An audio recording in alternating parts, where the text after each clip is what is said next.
السلام علیکم میرے پیارے دوستو، نمرہ اور اسد آپ لوگوں کو اچھی طرح یاد ہوں گے۔ ایک وقت تھا کہ ان کا سوشل میڈیا پر بہت زیادہ چرچا تھا۔ اللہ تعالیٰ اس جوڑے کو سلامت رکھے، اور یہ آج کل نظر نہیں آتے۔ آخر اس کی وجہ کیا ہے؟ اس کی وجہ آپ لوگوں کو میں بتاتا ہوں۔ الحمدللہ بہت خوشی کے ساتھ یہ بات آپ لوگوں کو میں بتا رہا ہوں کہ اسد بھائی نے سوشل میڈیا پر جتنی بھی بے حیائی والی ویڈیوز تھی وہ ساری ڈیلیٹ کر دی اور آئندہ بے حیائی نہ پھیلانے کا عہد کیا ہے۔ الحمدللہ سوشل میڈیا سے ایک اور بے حیائی کا خاتمہ ہو چکا ہے۔ اللہ تعالیٰ اسد بھائی کو استقامت عطا فرمائے اور دین پر چلنے کی توفیق عطا فرمائے، اور بھی جو لوگ سوشل میڈیا پر بے حیائی پھیلا رہے ہیں اللہ تعالیٰ ان سب کو ہدایت عطا فرمائے اور صراط مستقیم پر چلنے کی توفیق عطا فرمائے۔ اپنا بہت سارا خیال رکھیے گا۔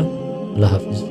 کیا ہوا اسد بھائی کہ فیملی کنٹینٹ آپ نے بند کر دیا ایک دم سے، کیونکہ ایک دم سے یہ سب کچھ ہونا سوچا اور ایک دم سے میں نے فیصلہ لیا، ٹھیک ہے؟ میں آپ لوگوں کو بتاتا چلوں کہ یار ہم لوگ اسلام سے اتنا دور ہو گئے، ہم لوگ اتنا زیادہ دور ہو گئے پیسے کے پیچھے، ہم لوگ بس دن کو اٹھتے ہم سوچنا اسٹارٹ کرتے ہیں کہ پیسے کیا کریں، کیا کام کریں، پیسہ کیسے۔ میں پرسنلی بہت زیادہ ڈر گیا اس چیز کو وہ سن کے، تو وہ سن کے میں نے